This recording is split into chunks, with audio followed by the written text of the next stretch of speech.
Graphics people, আজকের টিউটোরিয়ালটি একটু ব্যতিক্রম, কোনো কাজের টিউটোরিয়াল না, বাট এটি খুবই দরকারি। ইলাস্ট্রেটরে দেখতে পাচ্ছেন আমি কিছু আইকন সেট এআই দিয়ে জেনারেট করছি এবং কিছু আইকন ইমেজ এখানে প্লেস করেছি। এখন বিষয় হচ্ছে ইপিএস ভেক্টর হিসেবে এটিকে মার্কেট প্লেসে সেল করতে হলে আমাদেরকে ইপিএস করতে হবে। ইলাস্ট্রেটরের যেই ইমেজ ট্রেসের ব্যবস্থা রয়েছে সেখানে কিন্তু আমরা একবারে এই ফুল মাল্টিপল আইকনগুলোকে ট্রেসিং করতে পারবো না। প্রত্যেকটি ফাইল পার্ট বাই পার্ট ধরে এরকম আমাদেরকে ইমেজ ট্রেসিং করতে হবে, রাইট? দেখতে পাচ্ছেন অনেক সময়ের ব্যাপার, আর এগুলো খুবই লেন্দি, আর রেজাল্টও সেরকম ভালো পাওয়া যায় না। এখানে দেখতে পাচ্ছেন আমার ইমেজ ট্রেসিংটি হয়েছে, বাট এই কর্নার গুলো দেখেন, কর্নার গুলো কিন্তু ভালো আসে নাই। ঠিক আছে, ইলাস্ট্রেটরের যে ইমেজ ট্রেসিং এর ব্যবস্থা সেটি আহামরি ভালো না, আমরা সকল ডিজাইনাররাই জানি।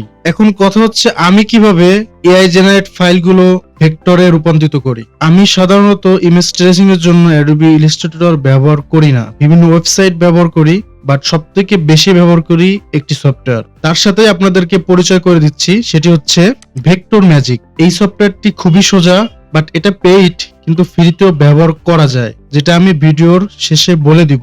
আগে ভিডিওটি সম্পূর্ণভাবে খেয়াল করুন মনোযোগ দিয়ে। এখানে আমি চাইলে ব্যাচ প্রসেসিং করতে পারি, ফোল্ডার ধরে ভেক্টরে রূপান্তরিত করতে পারি। সো কিভাবে করব, তার জন্য এই ব্যাচ প্রসেসিং এ একটি ক্লিক করব এন্ড এখানে অ্যাড ইমেজে ক্লিক করব।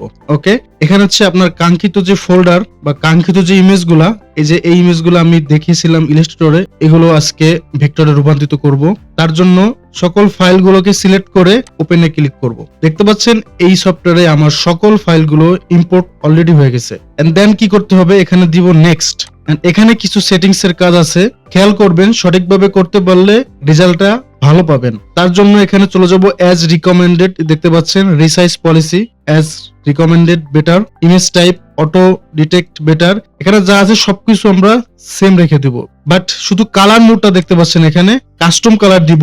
এখানে কয়টা কালার, সাপোজ হতে পারে আপনার আইকন, আপনার ডিজাইনে 2টা 3টা 5টা 7টা এরকম কালার রয়েছে, বাট আমার এখানে দেখতে পাচ্ছেন সাদা, লাল এবং কালো 3টা কালারই রয়েছে। আমি এখানে সিম্পলি 3টি কালার চুজ করতেছি। এতে কি হবে, রেজাল্টটি ভালো পাবো, যেটা আমি ভিডিও শেষে আপনাদেরকে দেখিয়ে দিচ্ছি। ওকে, এন্ড দেন হচ্ছে এক্সপোর্ট ফোল্ডার। আপনি আপনার ফোল্ডারটা এখানে ধরে দিবেন কোথায় সেভ হবে। আর এক্সপোর্ট ফরম্যাট আমি এখানে এসভিজি চাচ্ছি, আমরা জানি এসভিজিও vector file. Okay, and then simply এখানে দিয়ে দেবো নেক্সট। দেখতে পাচ্ছেন ইমেজ প্রসেসিং হচ্ছে, যেহেতু অনেকগুলো ফাইল কিছুটা সময় নিবে। এখানে দেখতে পাচ্ছেন পার্সেন্টেজ উঠতেছে, খুব দ্রুতই হচ্ছে। সো আমরা কিছুক্ষণ অপেক্ষা করতেই পারি, এরকম ফ্রিতে যেহেতু ভেক্টর ট্রেসিং করে দিচ্ছে, সো অপেক্ষা করা যেতে পারে। বেশি সময় দরকার পড়ে না, খুবই অল্প সময় নেয়। A few moments later. হ্যাঁ, আমরা দেখতে পাচ্ছি আমাদের ভেক্টরে রূপান্তরিত করা শেষ। এন্ড এখানে দেখতে পাচ্ছি শো এক্সপোর্ট ফোল্ডার, এখানে যদি এটা ক্লিক করি আমরা দেখতে পাচ্ছেন এই যে প্রত্যেকটি ইমেজের সাথে একটি SVG file. Have a look.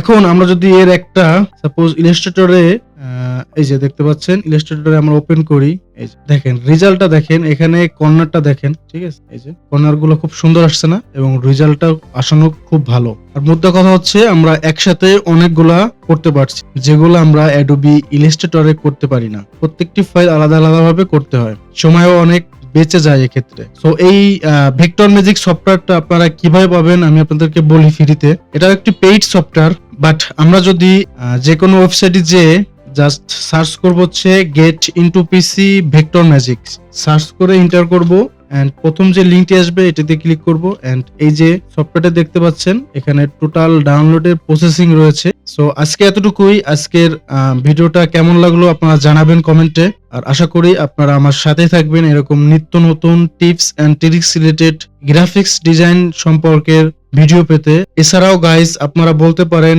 কোন টপিকসে ভিডিও তৈরি করা যায়। সো আজকে এতটুকুই, সকলে ভালো থাকবেন, আমার জন্য দোয়া করবেন। জাযাকাল্লাহু খায়রান।